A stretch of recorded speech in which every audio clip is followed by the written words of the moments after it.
A very good evening. Welcome. This is Younib TV News at 9. My name is Joseph Kamau. We've got a lot of stories lined up for you. But first, let's take a look at the news making headlines.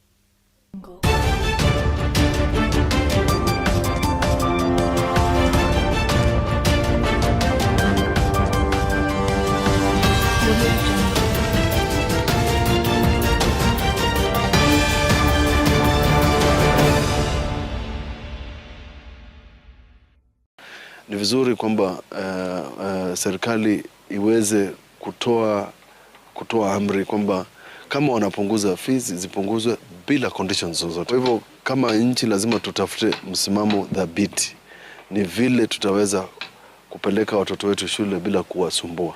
Kama nchi inaweza kukopa kujenga mabarabara, nchi inaweza kutafuta hela tuweze kuwasaidia hawa.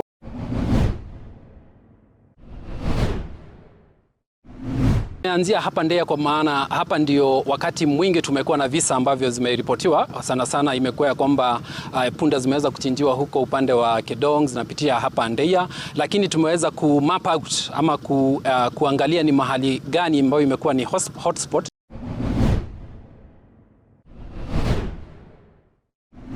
Ka swala la utalii, na ndio maana tukaanzisha ile mjengo pale, na kuna ule mjengo wetu wa zamani ambao zamani kulikuwa kuna DC ambao alikuwa ni mzungu.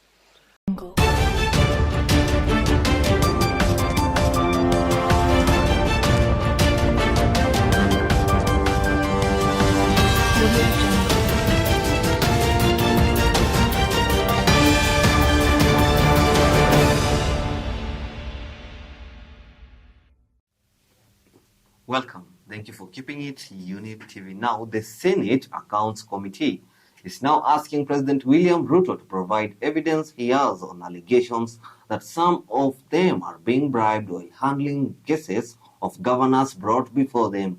The senators, led by Moses Kajwang and Edwin Sifuna, have asked the Speaker of the National Assembly, Moses Wetangula, together with his Senate counterpart, Amason Kingi, to use their legal power to summon the President to substantiate the allegations he made. The President has repeatedly said that corruption is rampant in Parliament, with some senators claiming bribes of up to 150 million shillings. Devolution. If there is one thing designed to kill devolution, is to make sure county governments don't have the wherewithal to take a matter to court when they feel very aggrieved, like the road maintenance levy fund. Thank you. Okay, COG does not appear in this constitution. The Senate does. Chair, that discussion with governor has pricked my mind. Maybe we need a constitutional adjustment. Because I was wondering, does the duty to protect devolution, like our role is stated clearly under the constitution, our job is to defend county governments, counties and their governments. Is there a reciprocal duty on the part of COG to also defend institutions that defend them? From a moral perspective, I would think yes. Now, governors provided the platform in Homa Bay for the Senate to be assailed. You have said nothing so far. What is this that needs to happen for you to come out and say, no, we are not bribing senators? What are you waiting for? And if you notice, Senator Sifuna, the governors waited for us to do the formula. Yeah. And we did it in favor of the small counties, correct, which has not happened before. I can confirm a beneficiary. Tharakanithi is a beneficiary. They waited for us to pass DORA and got unprecedented amounts of money, 415 billion. If you add conditional grants, we are probably at the 450 billion that Senator Sifuna's party has proposed. They waited for us to pass Kara. Kara was signed in Homa Bay. They waited for money to hit the account. Yes. Then they attacked. They attacked when the money was in the account. But what else demonstrates bad faith? It is absolute bad faith. But I can assure you that on this journey, our paths will cross again, Governor. Well, now let's shift focus to matters security. Now, Interior Cabinet Secretary Kipchumba Murkomen has assured Kenyans that the Security Department is ready to deal with any threat in the country. Speaking in Murang'a County during the Jukwaa la Usalama Forum, the CS said that security officers are alert and ready to take action when needed. His statements comes as the DCP leader Rigathi Gachagua is expected to return to the country tomorrow after his visit to the United States of America. Murkomen added that the nation witnessed peace when Gachagua was in the U.S. In the last few months or weeks when he has not been around, the country has been very peaceful.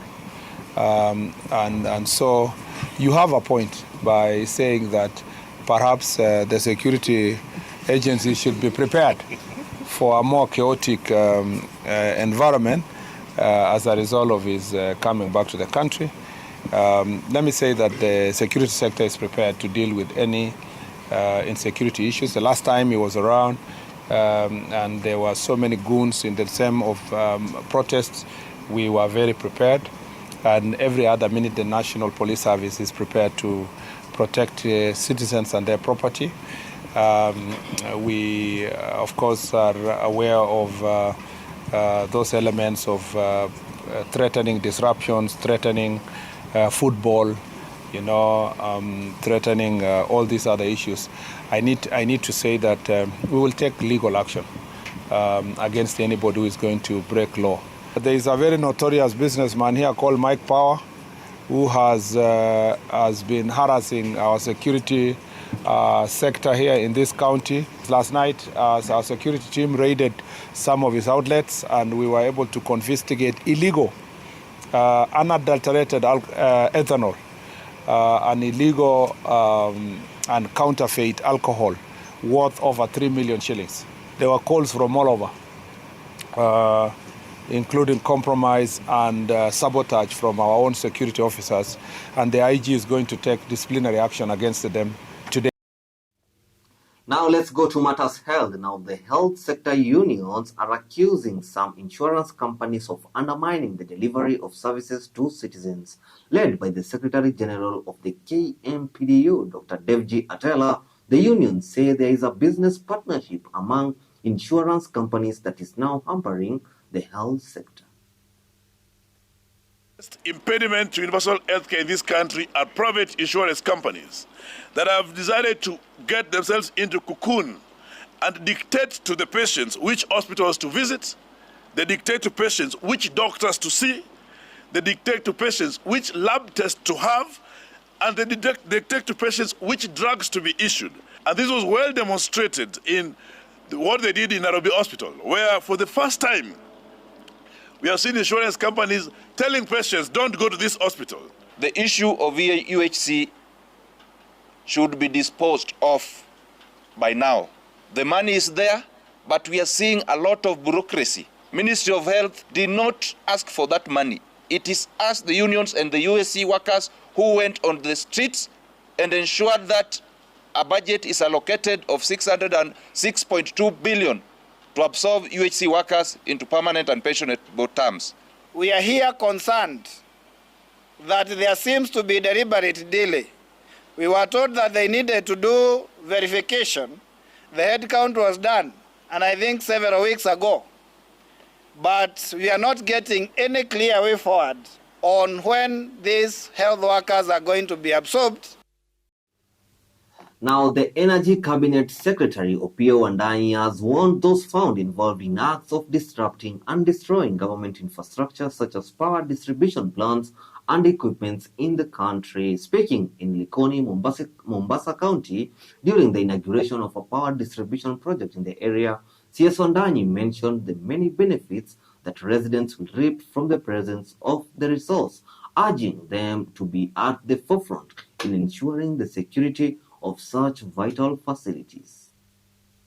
Wale ambao wanatembea wakiiba nyaya za stima, wakiharibu transformer za stima, wakitoa mataa barabarani, wananchi wazee ambao wanafanya kazi kama hiyo, tumewaonya. Sisi kama wizara tukifanya kazi pamoja na vitengo mbalimbali vya usalama, tumeanzisha operesheni kali sana kunasa hawa wazee na vijana. ili wapelekwe korokoroni ndio wapate adabu. Sawa sawa? Kwa sababu kazi ya miradi ya maendeleo kama ya stima inagharimu pesa nyingi sana.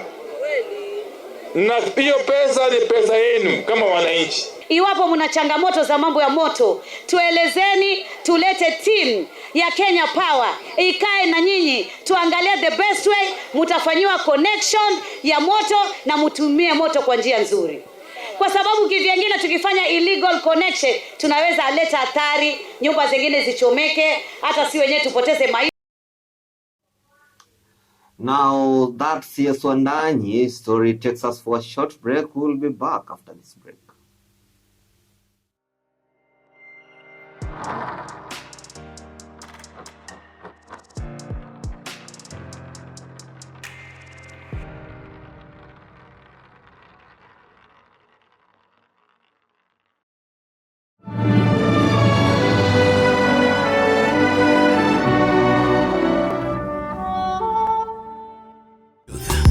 Ever the best.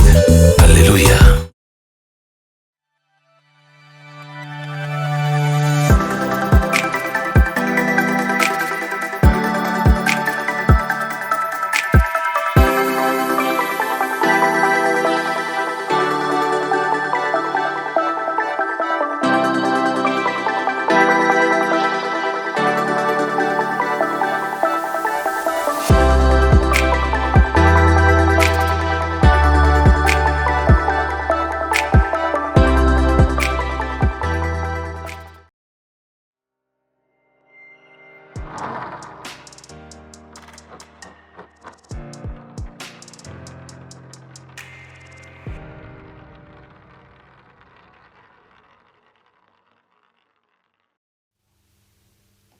Welcome back. Remember, this is Younib TV News at 9. Now, 81 students from underprivileged families who performed well in the Form 4 examinations last year have received funding for their entire university education from the Makueni County government, as the government is required to reduce the cost of university education, as many parents have been unable to afford the cost.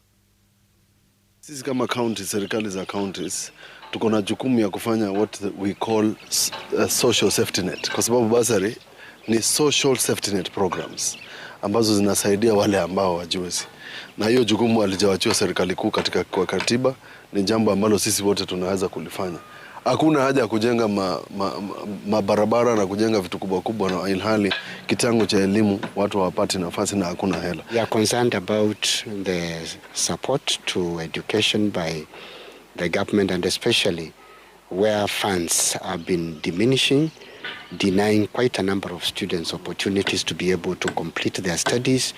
And therefore our appeal is that education needs top priority in funding, and therefore we ask that the government prioritizes education by giving sufficient funds so that students. Ni vizuri kwamba serikali iweze kutoa amri kwamba kama wanapunguza fees zipunguzwe bila conditions zozote. Kwa hivyo kama nchi lazima tutafute msimamo dhabiti, ni vile tutaweza kupeleka watoto wetu shule bila kuwasumbua. Kama nchi inaweza kukopa kujenga mabarabara, nchi inaweza kutafuta hela tuweze kuwasaidia hao. Got an grade of A, and I'm going to do bachelor's in science clinical medicine at Kirinyaga University. I'm here to give a hand back to the county for the support that you've given us. We are so proud that they made the careers that we saw it's like it's never going to work.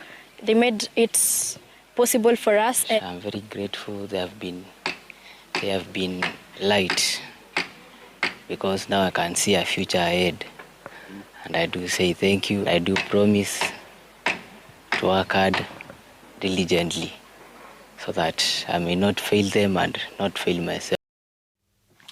Well, let's take a look at county news. Now, hundreds of nurses from Kisii County have staged a demonstration in the town to protest what they say are the hardships they are experiencing at work, demanding that the agreement between them and the county government be fully implemented.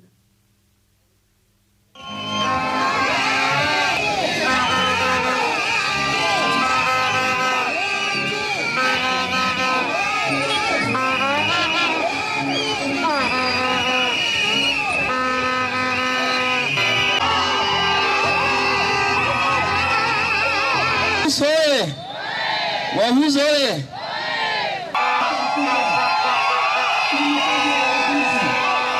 are here because of the strike which we commenced on 8th August 2025 up to date. The county government of Kisii was given an opportunity to address these issues which have been long-standing for 5 years, more than 5 years. They didn't appear to negotiate and iron out these issues. That's why it has made nurses to go on strike. Some of the issues which has made the nurses to go on strike, number one, is conversion of universal health coverage nurses to permanent and pensionable terms, implementation of return to work formula 2017, CPA negotiations, shortage of nurses. When we came to the meeting that they invited us, they had no agenda. We gave them our demands, but they failed to counter our demands. What they are saying that the return to work formula is outdated. And I want to say that they need to be serious when they have come on the table to negotiate. They should stop jokes. Sasa wauguzi, sisi haturudi kazi. Kuna watu wana viburi kwa Kisii County.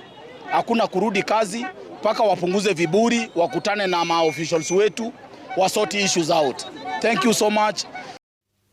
Now, a new initiative has been launched to promote donkey protection to stop the killing of these animals. Through the initiative, communities and motorcyclists will be involved in promoting donkey protection, while vehicle inspections will also be organized at roadblocks to detect the transportation of donkey meat and hides.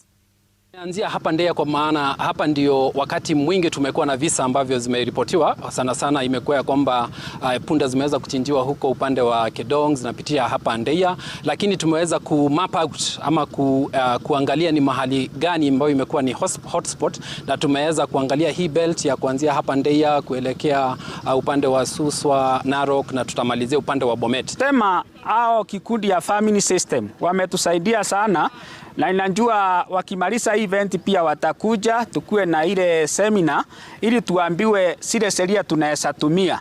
Na sheria ni mingi sana, kama hiyo moja nimesema ya kuchinjia mahali ya haistahili, na zile zingine hata Kenya ya kusema ya kwamba the donkey slaughtering imefungwa. Kwa hivyo kuna hizo sheria mingi, na tuna hope ya kwamba tukimaliza event pia watakuja watuongezee zile zingine siko, ili tuone ya kwamba uchinjaji wa punda umefika kikomo. Now, the Council of Elders from various villages in Kasipul constituency have begun the process of preparing leaders who will contest for the Kasipul constituency seat in the upcoming by-election. These elders are particularly involving the youth in the preparations to ensure peace is maintained for the November elections. Ni kuleta amani kwa devu ambayo waliko, na tena wanapatia wa vijana baraka, na ya pili wanaleta mafundisho yale ambayo wa vijana hawajui, ili nchi ikuwe na amani. Wale wanaweza kuwa na matayarisho ya kura, wakuwa ni kura ambayo wanataka kupiga kwa wale wanapenda amani, sio wale wanataka vita. Hatutaki vita katika sub county yetu. And change is echoing the whole of Nyanza as a whole. And God willing, we want young people to stand up and come forth and lead the people. Young people understand the young people's problems, definitely.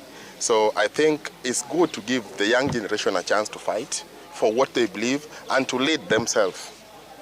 So I believe and I know that the change will. Kasipul is known as a bedrock of violence, but I don't want to give it more prominence because the people who have been operating and also conducting and also behaving violently are known to the public. So I want to say categorically, and may I also take this opportunity to appeal to everybody who will be running for this election, that this is the time to preach peace. This is the time to speak to one another in a language that is bringing development. Well, it's the end of our bulletin with that story from Kasipul constituency. That has bring us to the end of our 9 p.m. bulletin here at Younib TV. And since it's Tuesday, choose to love, choose to be happy, choose to smile, even in this cold weather. My name is Joseph Kamau. Till we meet again, bye-bye.